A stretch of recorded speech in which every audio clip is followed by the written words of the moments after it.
Evet, Erzurum'dan, Gezi Hikayelerimden herkese selamlar. Erzurum'a geldik. Erzurum'da tarihi yerleri gezeceğiz. Erzurum'un simgesi olan çift minareli cami, Ulu Cami, kalesi. Yani buna benzer yerleri gezeceğiz. Hep beraber gezelim. Bunların bulunduğu yer bir cadde üzerindeymiş. Onu öğrendik. Yavaş yavaş ilerleyelim. Beraber gezelim.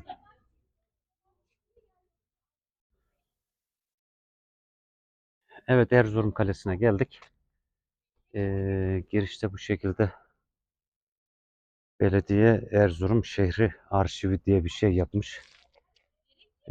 Sanki eski evleri restore ederekten kullanım veya ziyarete açmış diye düşünüyorum. İlerleyelim bakalım.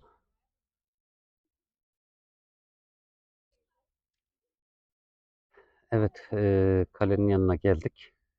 Kalede bu şekilde bir saat kulesi. Üst tarafını tam göremiyorum ama sanki Çan Kulesi miymiş bilemiyorum. Çıkabilirsek oraya bir çıkalım. Hemen karşımızda gülleler.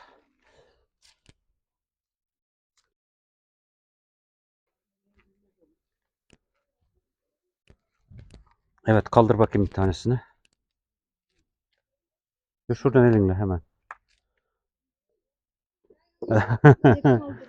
Kaldıramazsın. Yani, yani her tarafta gülleler dolu bu şekilde. Girişte.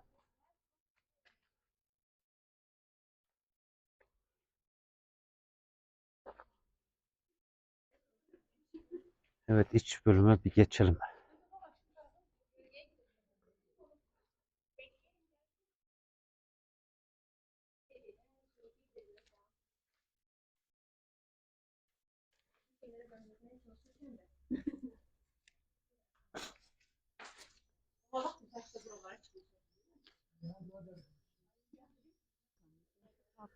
Evet, burası Erzurum Kalesi'nin iç bölümü. İç bölümü demişken hemen hatırlatayım. Erzurum Kalesi iki bölümden oluşuyor. Bir iç kale, bir de dış kale. Dış kale esas amacı şehri korumak. Onun için şehri çevreleyen, 3 sıra halinde şehri çevreleyen surlarla kaplıymış. Ancak o surlar tamamen şu anda yıkılmış. Sadece birkaç kapısı ayakta kalmış. İşte atıyorum Erzincan kapısı gibi 2 veya 3 tane kapısı ayakta kalmış. Burası da Erzurum Kalesi'nin iç kale denilen bölümü. Bu kalelerin yapım tarihi milattan önce 900'lü yıllar. O yıllarda yapılmış inşası. Buranın yapım amacı askerlerin barınma, yeme, içme, konaklama işlemlerini ihtiyaçlarını gidermek için yaptıkları dış kalenin içinde bulunan bir kale. Şu göçüntülerin olduğu yerlerde işte askerlerin dediğim gibi konaklama, yeme, içme, talimat, savaş hazırlığı, müdafaa hazırlığı artık neyse savaşa hazır hale gelebilmesi için tüm hazırlıklarını yaptıkları bölüm. Bu iç kale bölümü. Yani Erzurum Kalesi diye bildiğimiz veya ziyaret ettiğimiz bu bölüm aslında Erzurum Kalesi'nin iç kale bölümü. Ee, Dediğim gibi bu kalenin yapımı milattan önce 900'üncü yıllar. O yıllarda yapılmış. Şu karşımızda hatta girerken de söylemiştim saat kulesine çevrilmiş diye söylemiştim. Oraya insanlar var bir çıkalım.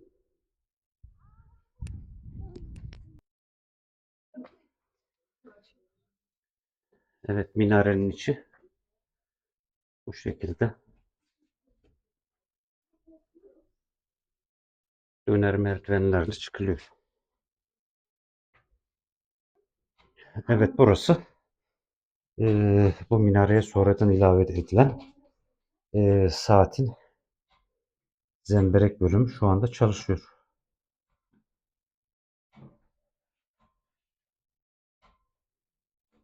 Saat ayarlı mı tam bilmiyorum ama iç zemberek bölümü çalışıyor şu anda.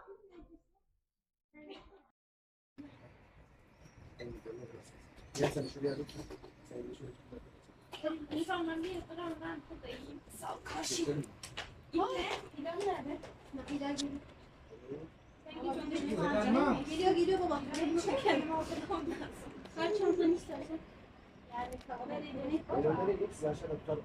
Elleri tut şunu. Ama sen şöyle eller sararsın kendini.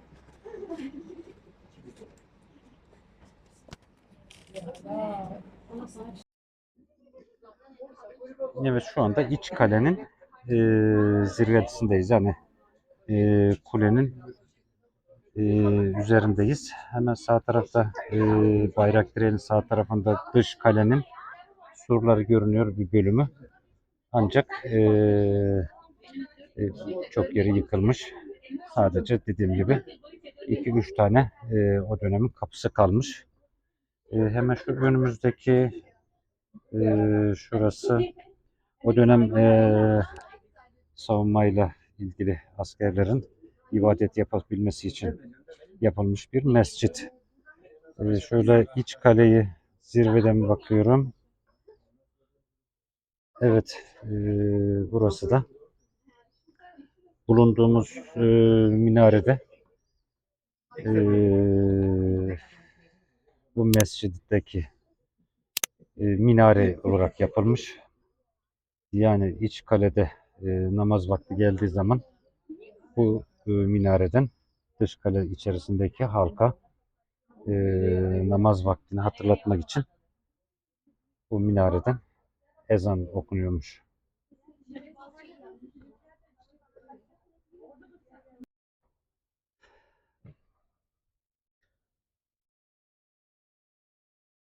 Evet, hemen önümüzde çifte minareli cami. Hemen onun arkasında kümbetler. Bir kümbet hemen şurada önümüzde var. Tam çifte minareli yani Erzurum'un simgesi çifte minareli caminin arkasında bir kümbet. Onun arkasında 3 kümbet. Biraz sonra o bölgeye de gideceğiz. Oraya da bakacağız. Hemen önümüzde ana yolun kenarında görülen Uludağ Cami. Oraya da uğrayacağız. Yani şu çifte minare, Ulu Cami, kümbetler ve biraz daha sağa döndüğümüz zaman yine göreceğiz. Yakutiye Camisi bunların hepsi dış kale içerisinde bulunan ibadethaneler.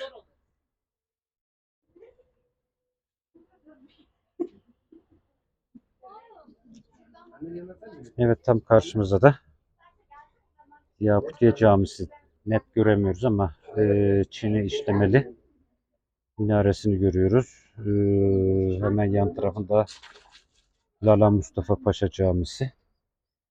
Yani bu çevre e, hemen sağ tarafta orada bir hamam.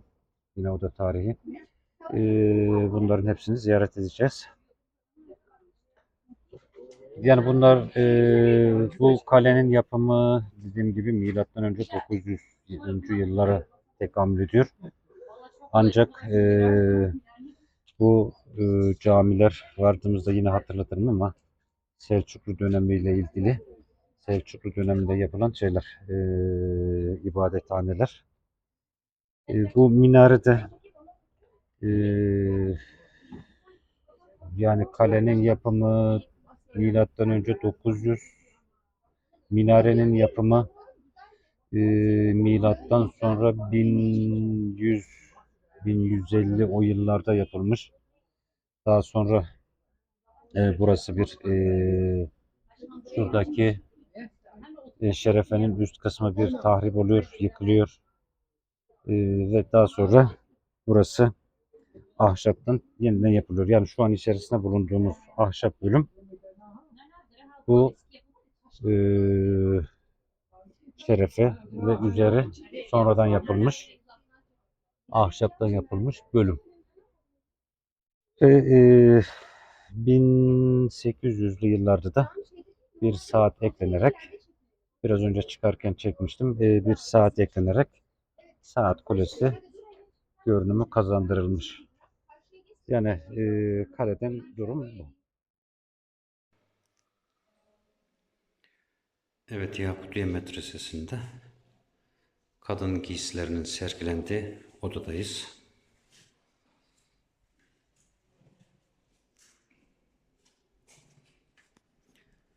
Yani Yakutiye Medresesi 1300'lü yıllarda yapılmış. Yani 14. yüzyıla tekamül ediyor.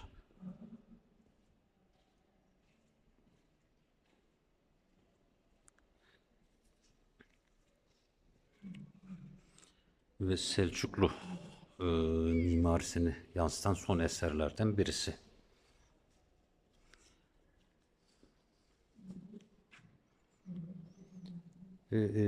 Burası özellik olarak avlusunun içeride bulunduğu medrese örneklerinden birincisi.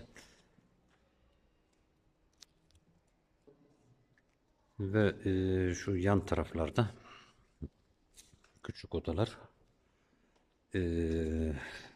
medrese eğitim alan öğrencilerin kaldığı odalarmış.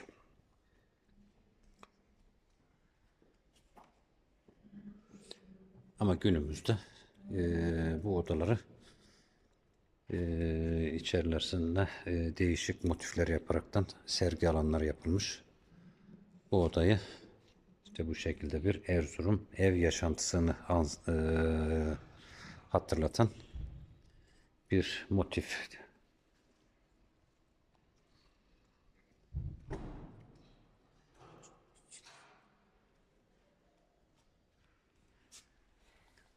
Evet, şöyle girelim, bu tarikat dönemlerinde kullanılan tartı aletleri,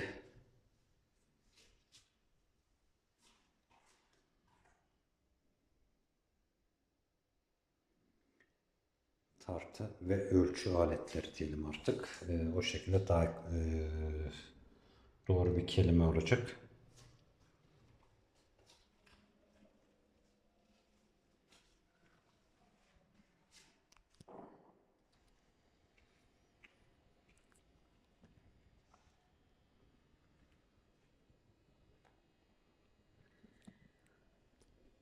Evet, o dönemde kullanılan yazı takımları bir başka odada sergilenmiş. Yani buranın mimari özelliği bu şekilde Selçuklulardan kalma son eserlerden birisi. Ve ilginç olanı kapıların çok alçak olması. Yani giriş ve çıkışta sanki eğilerek yani birilerine, şeyhlere, hocalara, artık medresedeki hocalara neredeyse saygı zorunlu gibi. Ya isteseniz de dik çıkma şansınız yok. Mutlaka eğilerek girip eğilerek kapıdan çıkmanız lazım. Yapı olarak şöyle çatıyı göstereyim size. Kabartma motifler den yapılmış bir kubbe yapısı, tek kubbeli. Yani tamamen Selçuklu motiflerinde bezenmiş bir medrese, Yakutiye Medresesi.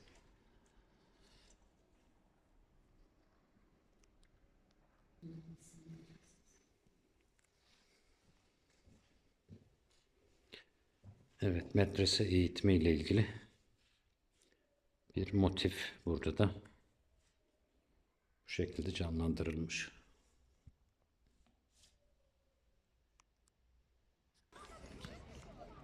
Evet, burası Yakutiye Medresesi'nin giriş bölümü. Yine girişte de dışa kabartılmış geometrik çizimler, geometrik şekiller ve aynı şekilde değişik bitki motifleri var. Ve en büyük özelliği de hemen yan tarafındaki çini işlemeli minaresi. Ve bir başka özellik hemen şurada yan tarafta göstereceğim size.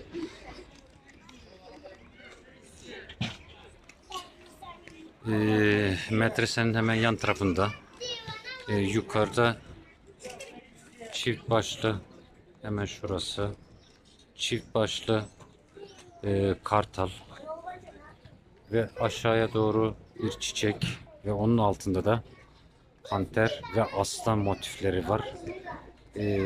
Yani panter ve aslan güç sembolü olarak kabul ediliyor.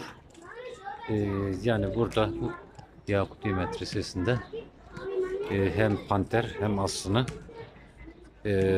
kabartma şeklinde motive etmişler. Ancak çift başlı kartal dikkat ediyorsanız biraz tahrip edilmiş. Çok net belli olmuyor.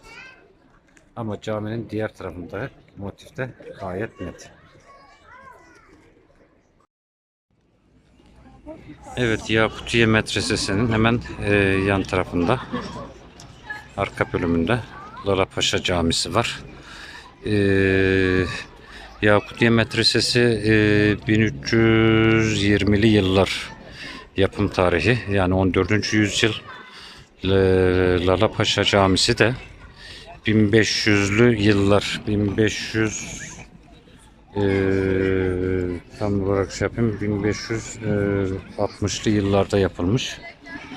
Yani o da 16. yüzyılda yapılmış bir cami. Onu da varalım. Yani çok şeysi yok ama yapma olarak biraz daha geç. Evet, burası da yine Lalapaşa Camisi'nin yan tarafındaki bir çeşme.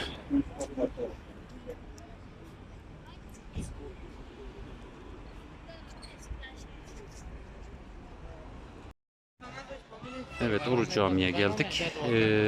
Ulu Cami'de ilk dikkatimizi çeken, yani dış görüntüsünde ilk dikkatimizi çeken minaresinin tuğlalardan yapılmış olması. Şeyde de, mimarisinde de kesme taşlar var. Yani bu da Selçuklu, yani tuğlanın kullanılması Selçuklu. O dönemde Selçuklular tuğlayı daha çok kullanmışlar. Selçuklu eseri olduğunu zaten minaresindeki tuğlalar ilk başta belli diyor. Hemen içerisine girelim.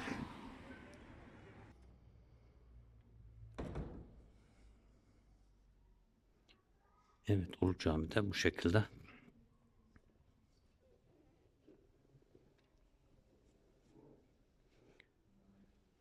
Yani Selçuklu'nun yaptığı, Anadolu'da yaptığı en büyük eserlerden birisi. Ve en büyük ve son eserlerinden birisi. Kolonları falan gerçekten çok büyük.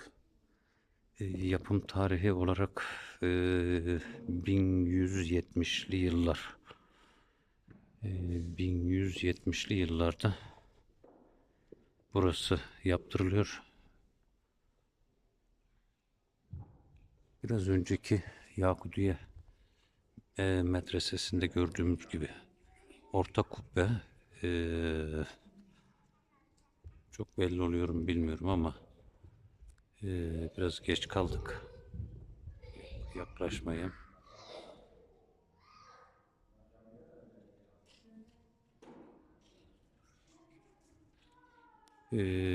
Tam kubbe kısmında kabartmalı motifler yapılmış.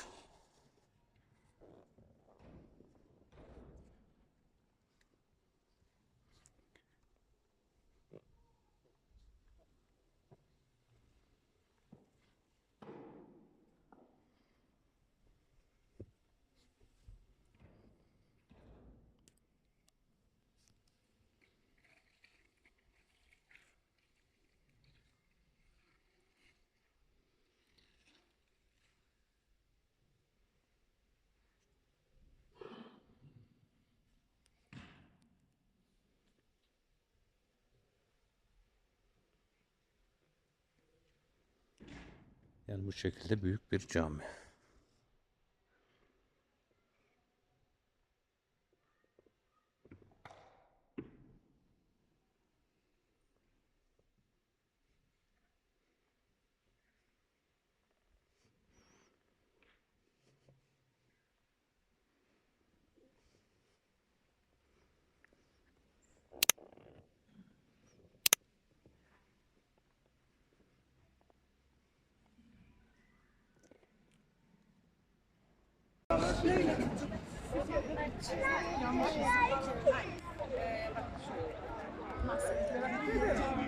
Yani burası yapım olarak 12. yüzyılın sonlarında yapılmış. Yine Selçuklu eseri. Ve minareler, yani niye bu şekilde yarım yapıldı, tamamlanmadı, bu konuda net bir bilgi yok. Ancak çini kaplamaları, seramik kaplamaları dikkat çekiyor. Erzurum'un güzel simgelerinden, sembol olmuş simgelerinden birisi. Yine aynı şekilde girişteki kabartmalar, motifler, çift başlı kartallar, geometrik şekiller, artı bitki figürleri, taş oymacılığı tamamen Selçuklu eserleri, Selçukluların eseri olduğunu burada bize anlatıyor. Kullanılan, yapılan motifler Selçuklu eseri olduğunu belli ediyor. Çift başlı kartal aynı şekilde. Hemen burada sağ tarafta var. Girişin sağ tarafında. Artı bitki figürleri. Sadece burada güç temsil eden aslan ve panter figürleri yok. Yani bu saatte açıksa içeriye bir girelim. Bir de içeriye bakalım.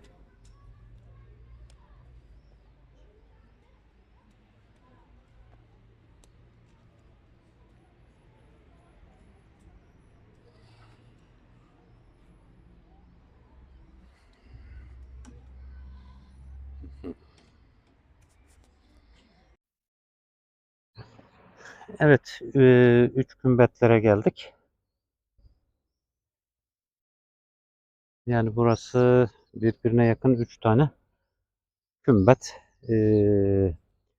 Biraz önce kaleden de görmüştük. Çifte minareli caminin hemen arkasında bir kümbet ve en büyük kümbet orası. Kime ait olduğunu tam bilemiyorum.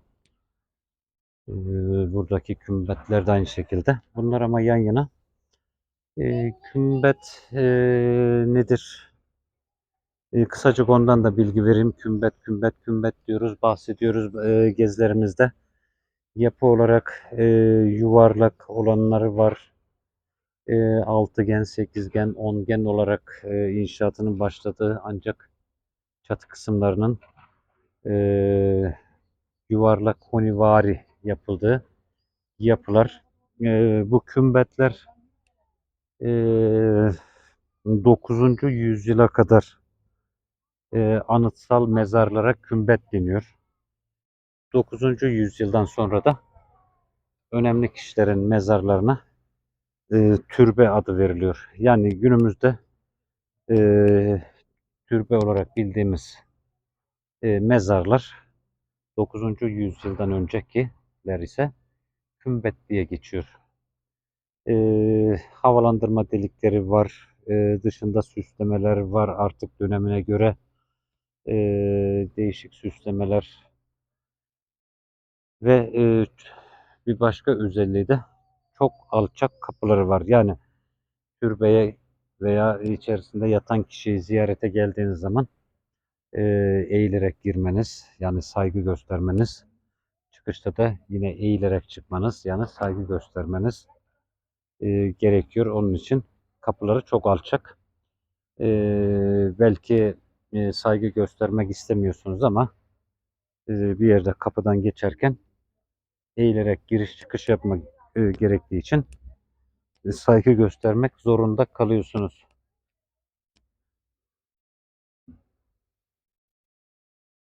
Evet, üç kümbetlerde. Evet, üç kümbetlerde burası. Gezimize devam edelim.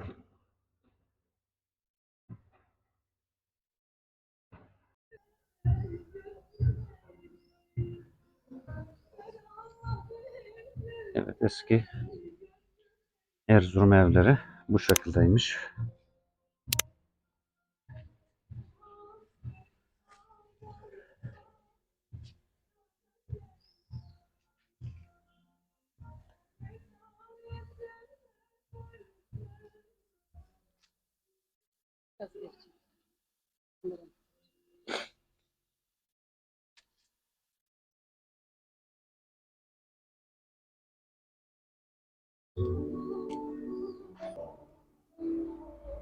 Yani o dönemde kullanılan eşyalar.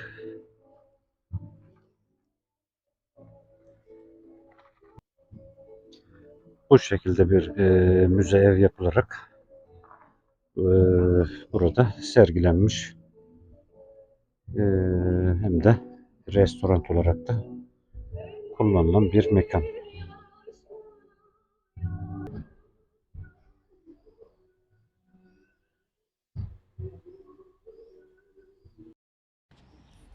Evet, şu anda da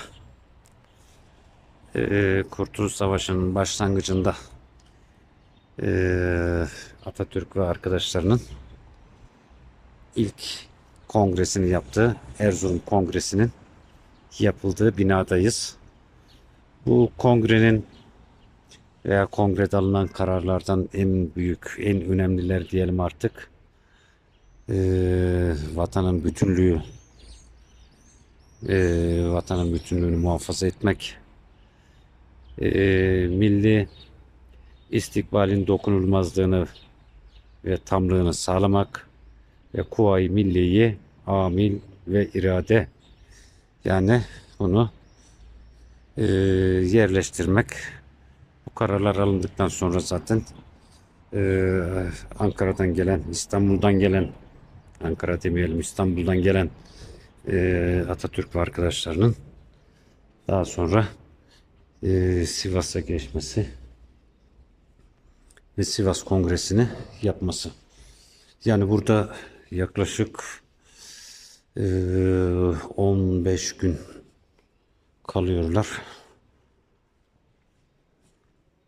ve yanlış bilmiyorsam 7-8 ilin delegeleri, yani 7-8 ilden gelen delegelerle birlikte toplam 60 kişi civarında burada 10-15 gün toplanıyorlar ve memleketin içerisinde bulunduğu durumla ilgili bazı kararlar alıyorlar. Yani Kurtuluş Savaşı'nın artık başlangıcı, ilk temelleri işte bu sıralarda atılıyor.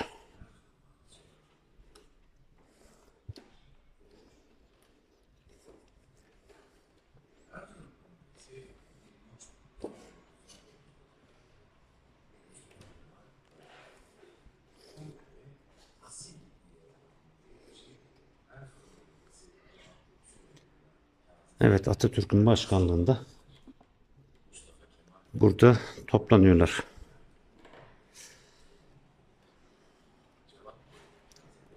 İşte Yusufeli'den gelen Ahmet Varali. İspir'den gelen Cemal Bey. Bu neymiş? Tortum'dan gelen Kazım Bey, Kazım Yurdalan gibi yaklaşık 60 kişi burada 15 gün süreyle çalışmalar yapıyorlar ve Erzurum Kongresi ile ilgili kararlar alıyorlar. Ve bunlar bir başlangıç. Akabinde de İstanbul'dan gelen heyet Sivas'a geçiyor ve Sivas Kongresi'ni yapıyor.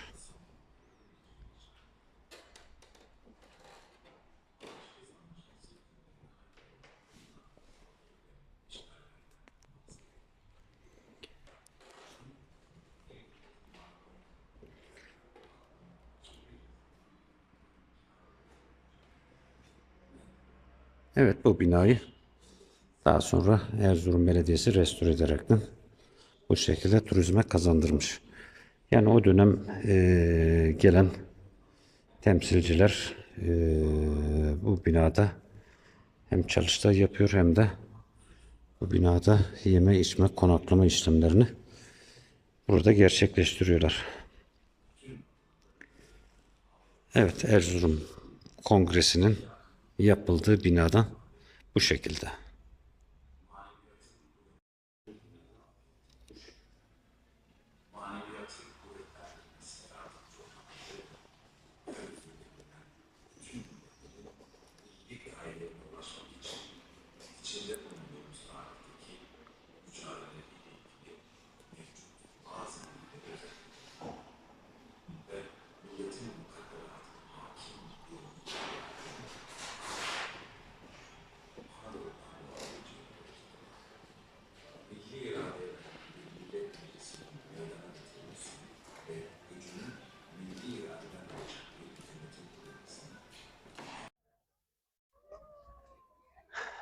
Evet arkadaşlar, en son çift kubbeli, iki kubbeli camiyi gezdik ve Erzurum gezimize burada son veriyoruz. E, Yani Erzurum'la ilgili ne söyleyebiliriz? Erzurum gerçekten e, kültürüne sahip çıkmış. Güzel bir bölge. E, Benim veya bizim gerçekten hoşumuza giden bir şehir oldu. Temiz, güzel bir şehir. Yani bu bölgeye gelen arkadaşlarımızın burayı es geçmemesini önemli rica ediyoruz. Güzel bir şehir, tarihi bir şehir. Mutlaka buraları gezin deriz. Biraz iç içe olmuş tarih ama yine de gezin, görün, tarihinize sahip çıkın diye söylüyoruz, bahsediyoruz. Başka Erzurum'la ilgili eklememiz gereken herhangi bir şey yani kalmadı diye düşünüyorum ben de. Yani bu Cumhuriyet Caddesi'ne geldiğiniz zaman yol boyu kalesi, Yakutiye Camisi, Lala Paşa Camisi yani hepsi böyle küçük bir e, alan içerisinde sadece yani bu söylediklerimizin hepsi eski çağlara ait tarih. Sadece yeni döneme ait olan e, neydi? Kongre merkezi. Erzurum Kongresi'nin yapıldığı merkez biraz aralı. Ona aracınızla gitmek gerekebilir. Ama diğer tüm kültürel miras e, birbirine çok yakın bir bölgede. Yani geldiğiniz zaman bir gününüzü buraya ayırmanız gerekmektedir. Ayırın, tavsiye ederiz. Ama yakın çağımıza ait Erzurum Kongremiz yani Türkiye'nin ilk temel taşlarının atıldığı Erzurum Kongresi ile ilgili ilk toplantının yapıldığı Bu çevreden yanlış bilmiyorsam 6, 7 veya 8 tane ilimizin 60 kusur tane delegesinin toplandığı ve Türkiye'nin ilk temel taşlarının atıldığı, kararların alındığı Erzurum Kongresi'nin yapıldığı bu yakın dönem